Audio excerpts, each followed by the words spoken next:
Հաղորդման գործընկեր Ակվատեկ սպորտային համալիր։ Հատուկ առաջարկ ընտանեկան փաթեթների համար Ակվատեկում։ Սիրո եւ ընտանիքի ամիս Ակվատեկում։ Համատեղ եք հաճելին օգտակարի հետ։ Ընտանեկան հանգիստ եւ ակտիվ ապրելակերպ մեկ վայրում։ Ժամանակակից ֆիթնես սրահ, ամենամեծ ջրային գոտին, ժամանց սպորտ եւ ջերմ ընտանեկան պահեր մեկ վայրում։ Լավագույն առաջարկները ամբողջ ընտանիքի համար մեր սիրելի Ակվատեկում։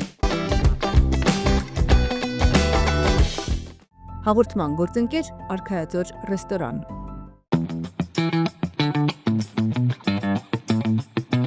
Սիրով բոլորին հրավիրում ենք նոր Արքայաձոր ռեստորանային համալիրի փակսրահ վայելելու ամենօրյա շոու ծրագրերը եւ համեղ խոհանոց։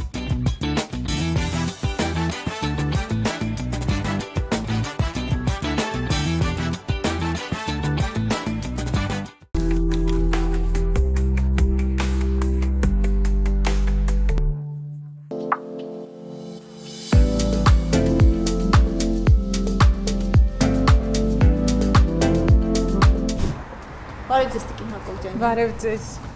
Շնորհակալ եմ ժամանակ հատկացնելու համար։ Շնորհակալ եմ հրավերի համար։ Տիկին Հակոբյանյան, հաջողության հասնելու թիվ 1 նախադրյալը ո՞րն է ձեր կարծիքով։ Վստահությունը եւ աշխատասիրությունը։ Հաջողության ձեր անցած ճանապարհի փորձով կկիսվեք այսօր մեզ հետ։ Իհարկե, մեծ հաճույքով։ Համեցեք։ Շնորհակալ եմ։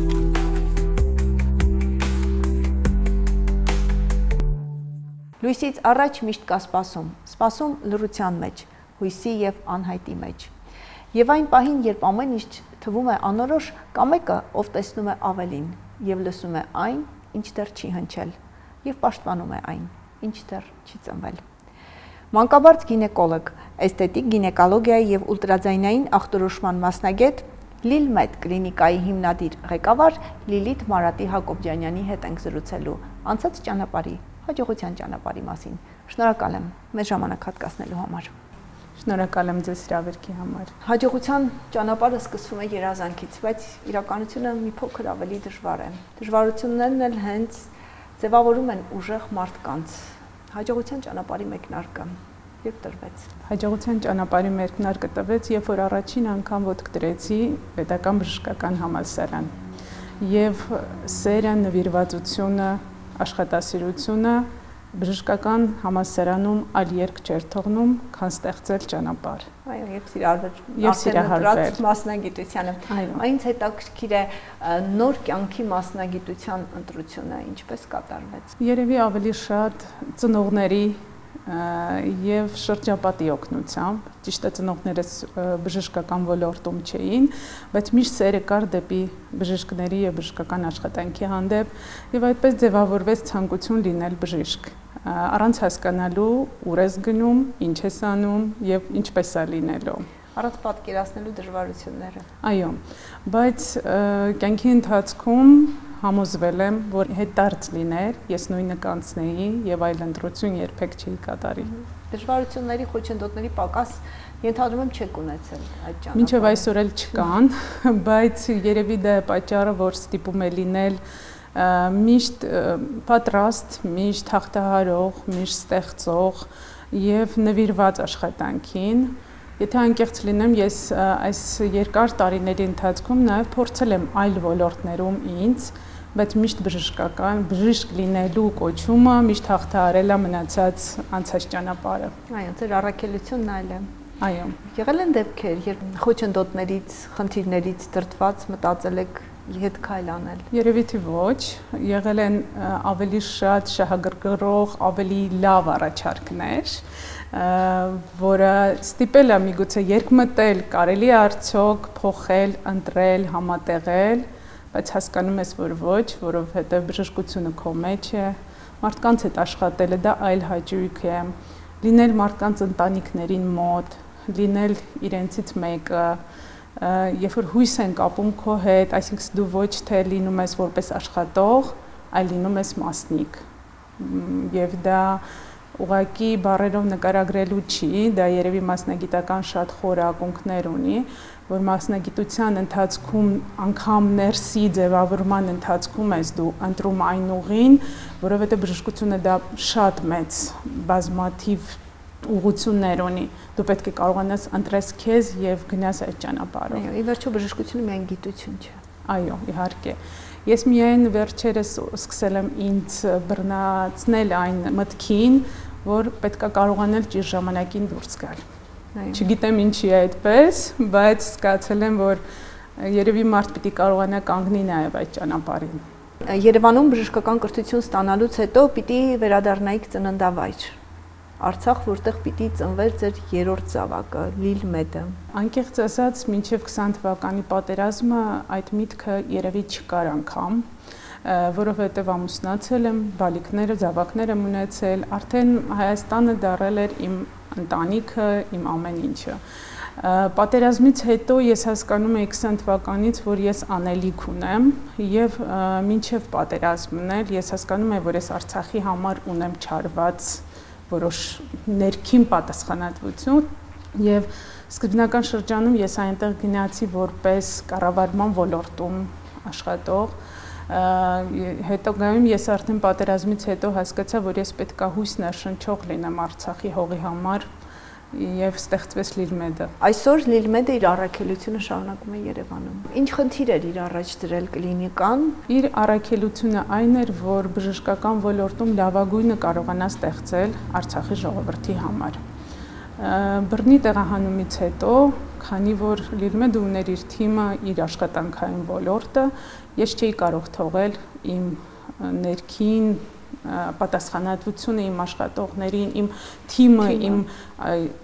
այդպես օթում եւ ես փորձում եմ դա վերապրել նորից Հայաստանում։ Եվ հատուկ ուշադրություն Լիլմեդը պիտի կենտրոնացնի հատկապես կանանց։ Երևի ուղղվածությունը իմ մասնագիտությունից այդպես է ստացվել կամա թե ակամա, բայց Լիլմեդը իր մեջ ներառում է նաև այլ մասնագիտական ուղղվածություն, այսինքն դա ամբուլատոր ծառայության ուղղվածություն է, որ կարողանալ օգնել մարդկանց ճիշտ ախտորոշման եւ հետագայում արդեն ճիշտ բուժման ուղղորդման համար։ Մենք հիմա պատրաստվում ենք ավելի լայնածավալվել, ստեղծել ավելի նորը, գնալ առաջ եւ Լիլմեդը ուղղակի իր անունը ձևավորվել է, քանի որ ստեղծվել է այն երկրում հայրենիքում, որտեղ իմ անունը շատ ասելիք ուներ։ Եվ տեղափոխվելով ես հասկացա, որ ուզում եմ նույնը այստեղ շարունակեմ։ Դուք ծնող եք դառնալու։ Այս բաղձալի նախադասությունը շատերը երազում են, փափագում են լսել, եւ այս նախադասությունը արտաբերելու համար երբեմն ձեզ վստահված է լինում շատ բարդ, շատ փշոտ ճանապարհ անցնել։ Ինչ եք զգում, երբ յուրաքանչյուր անգամ այս նախադասությունը փափագող կանանց ասում եք։ Դա իմ աշխատանքի երևի ամենահաճելի պահերից է, երբ որ ես ոչ թե ապրում եմ այդ մի պահը, այլ մենք դա անցնում ենք երկար ճանապարհ, դա ամիսներ, տարիներ, դա հուսահատության ելևէջներ, հուսահատության արդյունքներ, եւ վերջում ու քանի որ ես սիրում եմ աշխատել զույգերի հետ, ընտանիքների հետ, կանայք ավելի հեշտ են կարողանում անցնել այդ ամենը, քան տղամարդիկ, ու դուք պատկերացրեք, ինձ ավելի դժվար է տղամարդկանց այդ նուրբ ելևէջները ասել ու տեսնել նրանց էմոցիաները, քան կանանց, կանայք ավելի զուսպ են, ավելի պատրաստված են դրան լինում, բայց արժե անցնել բոլոր փշոտ, դժվար ճանապարհները, կարողանալով արտաբերել այդ երկու բայրը, որ դուք մայրանալու եք, եւ միևնույն ժամանակ հուսադրել, որ չէ որ հղիանալը մի պահ է, պետք է կարողանալ հղիությունը վարել, ստանալ առողջ բալիկ եւ անգամ հետո դու իրենց ընտանիքում ունենում ես քո պատասխանատու խոսքն ես ունենում։ Դա ուղղակի պետք է ապրել, դա ուղղակի ուժ է տալի, որպեսզի չստացված արդյունքներով մարդկանց հետ նույնպես կարողանա շփվել։ Եվ մեր աշխատանքում այդ դիսբալանսը կարողանում է պահպանել, որպեսզի մենք նույնպես էմոցիոնալ ապրումներով կարողանանք շարունակել մեր գործը։ Վստահ եմ նաև ամենաբարդ, ամենադժվար նախադասությունն էլ միտքն էլ եք ունեցել։ Այո, իհարկե։ Բացի նրանից, որ դու պետք է կարողանաս արտաբերես, դու պետք է կարողանաս ճիշտ էմոցիոնալ դաշտով մարդկանց եւ վատը ասես, եւ լավը ասես, եւ բացատրես ինչու, եւ կարողանաս իրենց մեջ չկոտրել այն փոքրիկ հավատը, թե բժշկության հանդեպ, թե մարդկության հանդեպ, թե Աստծո հանդեպ, եւ ես գտնում եմ, որ մեր գործի մեծ մասը դա հոգեբանական ներաշխարհն է։ Այսօր գիտելիքները զարգանում են, այսօր բոլորը արագ զարգացման ընթացք է ունենում, բացի մարդկության հոգեբանական այդ կապը, այդ շնորհքը, որ դու կարողանաս զգաս մարդուն, ապրես իր հետ, կարեկցես իր հետ, բայց միևնույն ժամանակ չստես, միևնույն ժամանակ ճիշտը միշտ պետք է պահպանվի, թեկուզ դառը, թեկուզ դաժան, թեկուզ դժվար։ Լավագույն տեխնիկական միջոցներն ու գիտելիքները բավարար են այստեղ այս մասնագիտության մեջ, թե այստեղ նաև մի երրորդ ուժ, մի հրաշք։ Հրաշքը ներքին զգացողությունն է եւ աշխատանքային անցած ճանապարհի փորձը։ Բժշկության մեջ գիտելիքներ ունենալ, չունենալ փորձ, դա հավասար է 0-ի։ Բժշկության մեջ պետք է կարողանալ ունենալ թիմային աշխատանք։ Դու միայնակ ոչինչ չես կարող անել։ Դա կլինի բուժքույր, միջին բուժաշխատող, դա կլինի թեկուզ մայրապետ, թեկուզ բժշկական կոլեկտիվ, անգամ ադմինիստրատիվ կոլեկտիվ, դու պետք է կարողանաս թիմով աշխատես, որ արդյունքները լինեն ավելի հուսադրող եւ արդյունքները լինեն դրական։ Երկրորդը գիտելիքները պետք է ամեն օր ստանալ։ Պետք է կյանքի ընթացքում հասկանաս, որ պահի քեզ ինչ գիտելիք է պետք։ Օրինակ, ես իմ անցած ճանապարհում չեմ մոռանում, երբ որ ես հասկացա, որ ես պետք է դասախոս եմ համալսարանում։ Եվ ես վերադարձա պետական բժշկական համալսարան բավականին երկար տարիների հետո որպես դասախոս։ Բարդ էր, դժվար էր լինել ուսանողի դիմաց, բայց ես հասկանում եմ, որ դա ինձ պետք է, որպեսզի ես նորից վերապրեմ գիտելիքներս, շփումս, որ ես հասկանամ նորից աթոռին նստելու եւ դիմացինի հետ տալու եւ իրենցից վերցնելու այդ ընթացքը, եւ դա ինձ 5 տարիների ընթացքում բավականին մեծ ներուժ է տվել։ Անցավ 5 տարիները ես հասկացա, որ ես այլևս չեմ կարող տամ եւ չունեմ ստանալու, եւ ես փոխեցի։ Հետո ես հասկացա, որ ես ուզում եմ կառավարման ոլորտ, որպեսզի ներսից հասկանամ բժշկությունը։ Ես անցա կառավարման դաշտ, բայց ինձ եղան բավականին լավ առաջարկներ կառավարման համակարգում շարունակելու։ Արցախում, այո, ես 20 թվականից եղել եմ Արցախի նախագահի առողջապահության գծով խորհրդական, բայց երբ որ հարց կանգնեց այլ նախընտրությունների, որոնք համատեղելի չէին բժշկությունը միաժամանակ շարունակելու հետ, ես հասկացա, որ ես չեմ կարող բժշկությունը թողել, եւ ես վերադարձա բժշկություն։ Այսինքն բոլոր կոնֆերենցիաներին գնալ, կրթվել, ինքնակրթվել, դրանք շատ լավ են, բոլորը առկա են, բայց մարդը պիտի ինքը զգա, որ ժամանակաշրջանում ինչը իրեն չի բավարարվում, որ այդ քարը, այդ անկյունակարը ճիշտ դրվի։ Դուք ձեր խոսքում անդադ նշեցիք թիմը, կարևորում եք շատ թիմային աշխատանքը։ Այնց հետաքրքիր է, ովքեր են ընդգրկված Լիլմեդում, ովքեր են աշխատում, կան արդյոք արցախցիներ այստեղ։ Եթե անկեղծ լինեմ, ամբողջ թիմը, բացի մեկ աշխատողից, բոլորը արցախցի են։ Դա իմ համար անկյունակար էր, որ իմ բոլոր Արցախի բժիշկները պետք է ունենան իրենց տեղը։ Մնացածը արդեն ըստ ժամանակի։ Իրենք բոլորը իմ կողքին են, ես իրենց կողքին եմ։ Աշխատանքի ընտրելուց իմ համար շատ կարևոր է եւ բժշկական եւ մարդկային որակը, որովհետեւ երբ որ աշխատում եմ իմ կլինիկայում, բոլոր ամբողջ պատասխանատվությունը ես զգում եմ իմ վրա, թեկուզ դա այլ բժշկի պացիենտ է, ներկայանում են այլ բժշկի իմ հետ կապ չունեն, բայց ես ամբողջը զգում եմ իմ պատասխանատվության վրա, դա կլինի ախտորոշում, հետազոտություն, բուժում, քանի որ այդ թիմային աշխատանքի անկյունակարը իմ Լիլմեդն է, իմ անունն է, եւ դրա համար ես բժիշկների հետ համատեղ աշխատելուց իմ համար շատ մեծ կարևոր է բժշկի որակը, գիտելիքները։ Ինչ որակներ պիտի ունենա մարդը, որ համալրվի ձեր թիմում։ Առաջինը ընդունելի լինի բժշկական իր գիտելիքներով, փորձով, երկրորդը հարգալից լինի, պետք է կարողանա թիմի հետ ընդհանուր աշխատելու ուժ, ներուժ ունենալ, պետք է կարողանալ հիվանդներին մոտեցում ցուցաբերել, այսինքն ճշտապահություն, պատասխանատվություն եւ աշխատասիրություն։ Այդ երեքը պետք է ունենա։ Պարտադիր է։ Այո, աշխատանքային ձեր գործունեությունը Լիլմետով ոչ սկսվում եւ ոչ էլ այնտեղ կանգ է առնում։ Դուք այսօր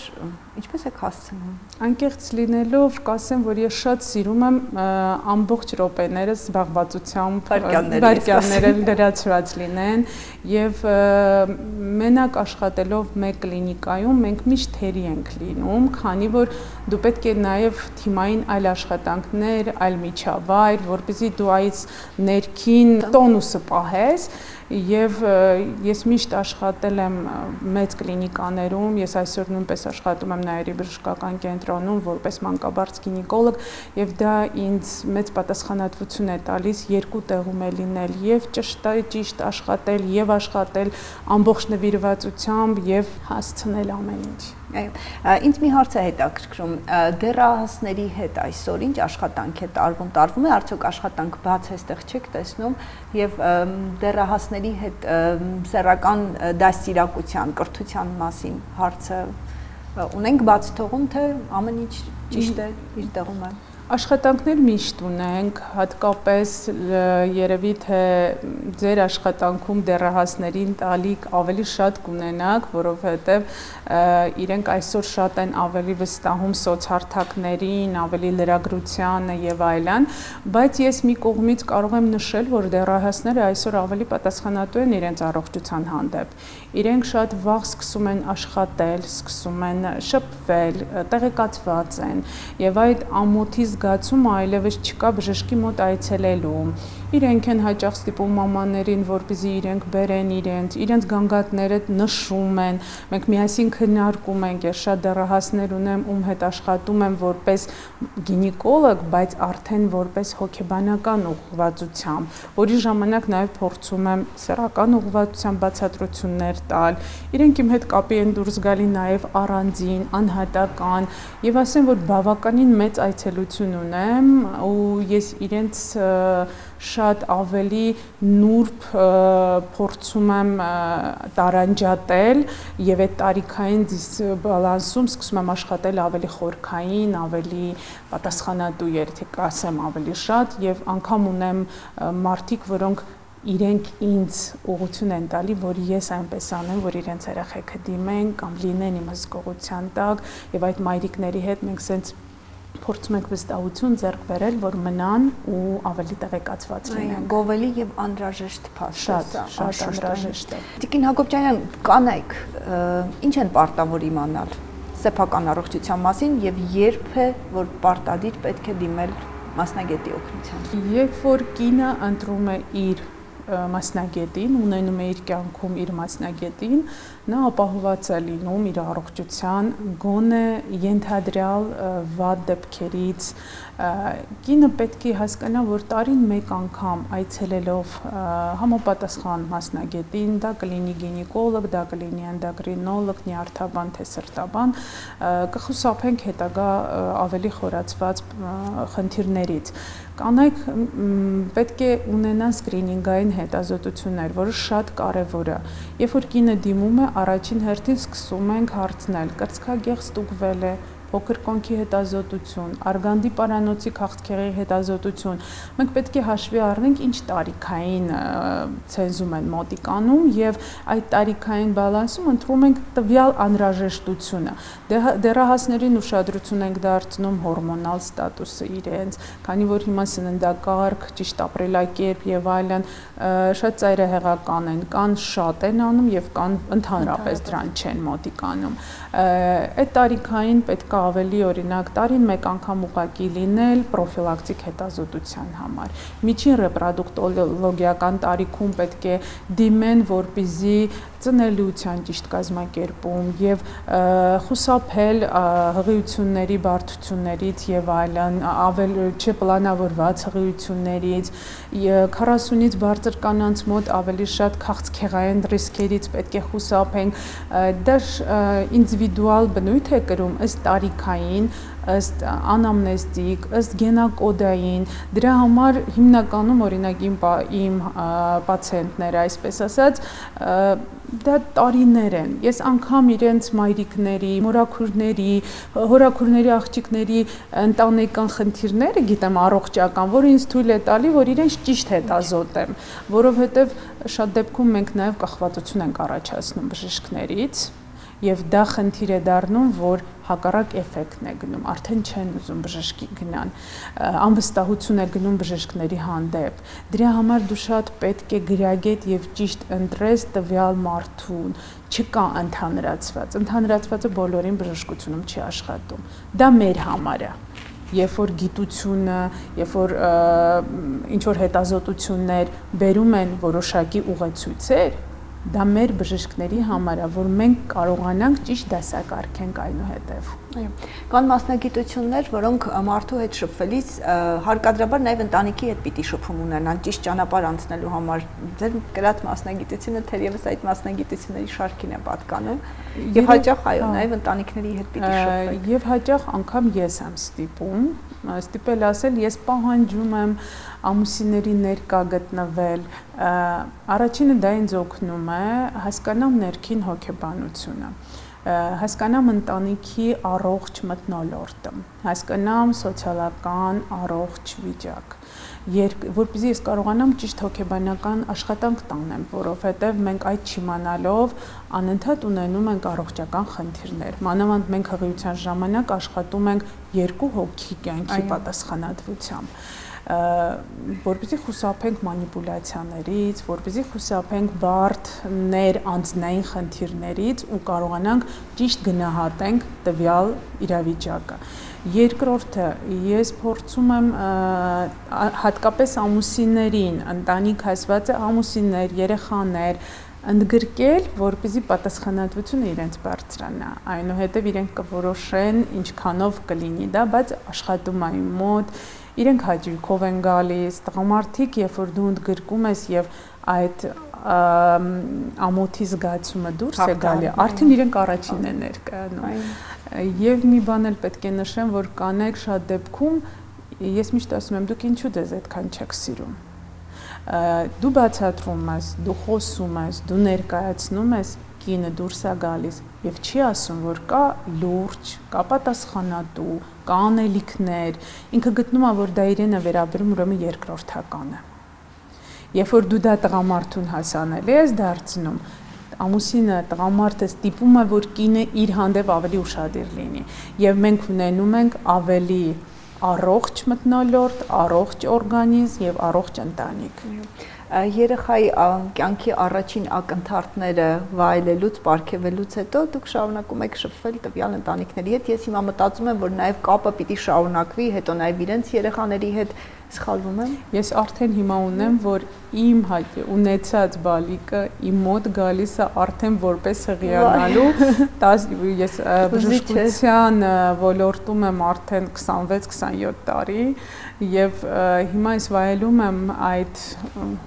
ժամանակաշրջանը, երբ որ ես պատասխանատվություն եմ կրում արդեն իմ ունեցած բալիկների վրա։ Եվ եթե անկեղծ լինեմ այդ ընտանիքներում ես ոչ թե մնում եմ որպես մանկաբարձ գինեկոլոգ, այլ լինում եմ որպես առաջին օգնություն։ Եթե իրենք ինչ-որ հարց, այո, այդ միանշանակ, երբ որ հարց, քննարկում, խորհուրդ կարող են ինձ դիմել, անգամ եթե դա մանկաբարձ գինեկոլոգիայի հետ ընդհանրապես կապ չունի։ Իսկ ամենամեծ շնորհակալություն, ամենամեծ պարգևը ո՞րն եք համարում։ Երբ որ իրենք հարգանքով ու սիրով են վերաբերվում, երբ որ իրենք այդ փոքրիկին գրկած ժամանակ են տրամադրում եւ մոտիկանում են ու ասում են, որ մենք եկել ենք ձեզ տեսակցության։ Երևի դրանից առավել մեծ հաճելի բան չկա։ Համալսարանն ավարտելուց հետո աշխատանքային առաջարկը չուշացավ եւ աշխատանքային ծանրաբեռնվածությունները նաեւ շատ մեծ, եթե հաշվի առնենք բավական երիտասարդ տարիքում ու բավականին մեծ աշխատանքային ծանրաբեռնվածությամբ։ Ճիշտն ասած համալսարան ավարտելուց հետո ես Ռուսաստանի Դաշնությունում անցա իմ առաջին որպես բժիշկ մասնագետ իմ օրդինատուրան եւ երբ վերադարձա ես հասկացա, որ շատ դժվար ուղի եմ սկսում, քանի որ իմ համար ինքը զրոյական կետից էր սկսվում։ Ես իմ ուղին սկսեցի Շենգավիթ բժշկական կենտրոնում։ Այնուհետև ժամանակի ընթացքում ես հասկացա, որ դա քիչ է ինձ։ Ես ուզում եմ նաև շփվեմ ոչ մեծ հիվանդանոցային, այլ լինել ինքս մենակ հիվանդի հետ։ Ես սկսեցի աշխատել պոլիկլինիկայում, թիվ 4-րդ պոլիկլինիկան, տեղամասային այցելուներ, երբ որ չկա թիմ, չկա քեզ օգնություն, եւ դու մենակ ես քո աշխատանքի ու քո հիվանդների հետ։ Այնուհետև ես սկսեցի դասախոսությունը պետական բժշկական համակարգում։ Ես ամեն ընթացքում, այնուհետև ես տեղափոխվեցի Նայիրի բժշկական կենտրոն եւ հետո արդեն Արցախ, հետո արդեն հիմնադրեցի Լիլմեդը, հետո այս ճանապարհը անընդհատ ես ավելացումներ եմ անում, երբ ինչի պակաս զգում եմ։ Երբ որ ես զգում եմ, որ արդեն ես մի կետում երկար եմ մնացել եւ տալիք չունեմ եւ վերցնելու բան չունեմ, ես փորձում եմ ավելացնեմ ու ավելացնեմ ինչ-որ նոր ելևեջով, որպեսզի իմ աշխատանքը միշտ մնա իմ համար գնահատելի եւ սիրելի։ Այ պացիենտի հետ աշխատելիս ամենակարևորը ո՞րն է համարում, միայն մասնագիտական գիտելիքներն ու փորձը։ Ունենալ ժամանակ եւ կարողանալ տրամադրել ու վերցնել իր տրված խնդիրները եւ քո գիտելիքները, որպեսզի կարողանալ համադրել եւ ճիշտ մատուցել, որովհետեւ այդ մատուցելն էլ է շատ կարեւոր։ Մենք շատ ժամանակ բժիշկներս ասում ենք, դիմացինը չի հասկանում, եւ դա մեր թերությունն է, եւ բաց թողված շատ խնդիրներ լինում է մեր ոչ ճիշտ հասանելիությունից եւ բաց թողված հետագայում բարդություններից բավականին մեծ տոկոսը մենք բժիշկներս ենք ունենում։ Դրա համար պետք է, ես միշտ ասում եմ, պետք է ժամանակ ունենալ հիվանդի հետ շփման, դրա համար պետք է կարողանալ ժամանակը ճիշտ գնահատել։ Այդ ժամանակ դու կարողանում ես եւ ընկալել, եւ տրամադրել։ Մնացած պարագայում դու թերի ես լինում, դա լինում է ուղղակի ժամանակի համար եւ այդպիսի բժիշկներ շատ կան մեր շրջապատում, որոնք ժամանակի ընթացքում լինում են, հետո չի լինում։ Այսօր կարևոր է լինել, մնալ ու լինել պահանջված։ Երևի ցանկացած մասնագիտության Այո։ Դուք այսօր վայելում եք շատ բուժառուների սերը, համակրանքը, այդ սերը, այդ սիրո զգացումը ձեզ կարող եմ ենթադրել, որ պատասխանատվության զգացումն ավելի պիտի մեծացնի, թե սխալվում։ Միանշանակ այդ սերը, այդ հարգանքը, այդ ուշադրությունը տալիս է այն պատասխանատվությունը, որ անգամ առօրյա կյանքում դու միշտ պետք է զգոն լինես, միշտ պետք է ճիշտ լինես, միշտ պետք է վիրանք չունես սխալվելու, որովհետև դու մենակ քո համար չես ապրում։ Արդեն աշխարհի բոլոր ծայրերում կարող է այնպիսի հանդիպում լինի, որ դու դա կյանքում չես ու քեզ հիշում են ու քեզ իրենք տեղ են տալիս, դու առանձնահատուկ նշանակություն ունես իրենց համար։ Ես անգամ իմ երեխաներին միշտ ասում եմ, դուք իմացեք, որ կարող է ուղղակի ձեզ ճանաչեն որպես իմ զավակները, եւ դուք պետք է միշտ իմանաք պատասխանատվությամբ, որ դա շատ կարեւոր է։ Մյուս հայելի մյուս կողմն էլ ունի իր լավ կողմը, որտեղ գնում ես, ինչ գործով գնում ես, հաստատ մեկը քեզ ճանաչում է եւ քեզ մոտենում է հարազատորեն։ Դա կլինի բարդ ինչ-որ գործ, ինչ-որ տեղ, ինչ-որ պատահար, անգամ թեկուզ առօրյա կյանքում պատահար լինի, մեկը կգա կասի, վայ լիթ մարատվնայ դուք եք, վայ ինչով կարամ ձեզ օգնեմ, ու դու զգում ես, որ դու մենակ չես։ Իսկ երկու կյանքի համար պատասխանատվություն կրելը աշխատանքում լարվածություն կարող է լարվածության պատճառ լինել։ Լարվածության պատճառ լինում է, բայց եթե դիմացինը պատասխանատու մարդ է եւ ինքը քո հետ պատրաստ է անցնել այդ ճանապարհը, ինչու՞ չէ, դա մեր ճանապարհներում լինում է, որ դուք հասկանում եք, որ երկուսդ իրար հետ չեք կարողանում աշխատեք։ Դու պետք է բաց թողնես եւ նույնն էլ պետք է պահես, եթե հասկանում ես, որ դու անելիք ունես, բայց ինքը դեռ դա չի գիտակցում, երկու կյանքի պատասխանատվությունը բժիշկը միշտ ավելի շատ է կրում, քան մնացած բոլորը, որովհետեւ դու մի քայլ առաջ ավելի շատ ես հասկանում, քան մնացած բոլորը։ Ես անգամ օրինակ մի հատ անկեղծ մեջբերում անեմ, որ երբ որ գալիս են ընդհատման հղիություններին, օրինակ ինձ հարցնում են. Մարատրն ինչ ես անում, միգուցե դու չանես դա։ Ես ասում եմ, հասկանում եք, իրենք իմն են, ես չեմ կարա այս բարդ պատասխանատու պահին իրենց թողեմ մենակ։ Ես հասկանում եմ, որ դա սխալ է, որ կարելի է չանել, բայց մարդը արդեն դիմել է խնդրով,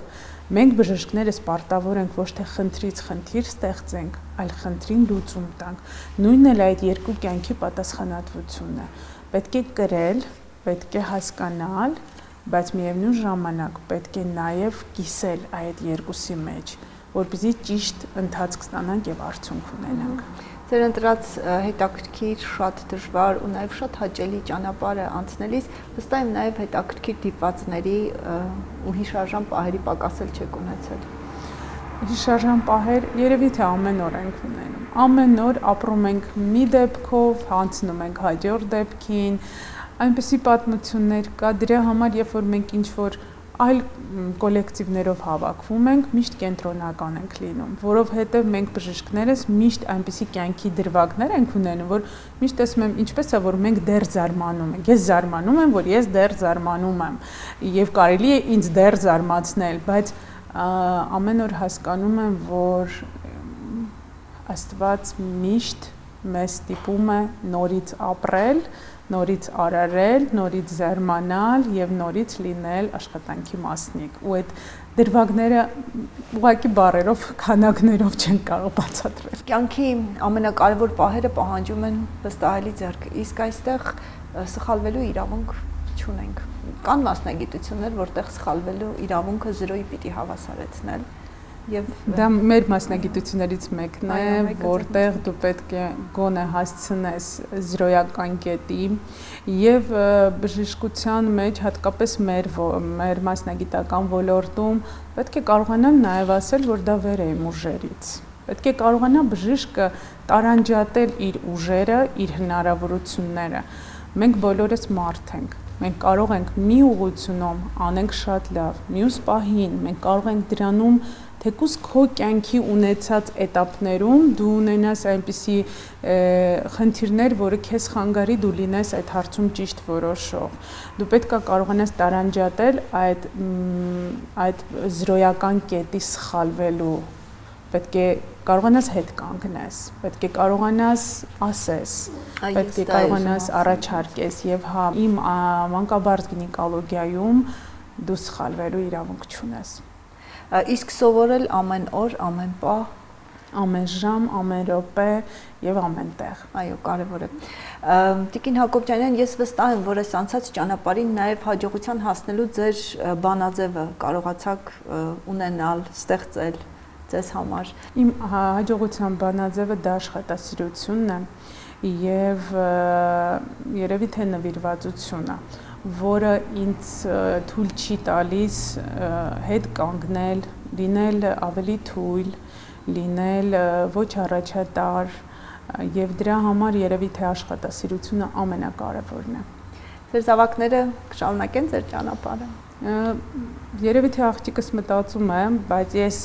միշտ դա շեշտում եմ, որ դա պետք է լինի սիրով եւ ցանկությամբ, քանի որ ինքը շատ բարդ ուղի է եւ շատ սեր ու ներքին ցանկություն է պետք այդ ճանապարհը գնալու համար։ Դա ստիպողական չես կարող ունենալ կամ անցնել, դա չի լինի այն, ինչ որ ես եմ հիմա զգում։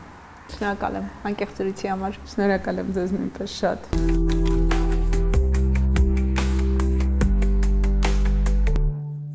Հաղորդման գործընկեր Ակվատեկ սպորտային համալիր։ Հատուկ առաջարկ ընտանեկան փաթեթների համար Ակվատեկում։ Սիրո եւ ընտանիքի ամիս Ակվատեկում։ Համատեղ եք հաճելին օգտակարի հետ։ Ընտանեկան հանգիստ եւ ակտիվ ապրելակերպ մեկ վայրում։ Ժամանակակից ֆիթնես սրահ։ Ամենամեծ ջրային գոտին։ Ժամանց սպորտ եւ ջերմ ընտանեկան պահեր մեկ վայրում։ Լավագույն առաջարկները ամբողջ ընտանիքի համար մեր սիրելի Ակվատեկում։ Հաղորդման գործընկեր Արքայաձոր ռեստորան։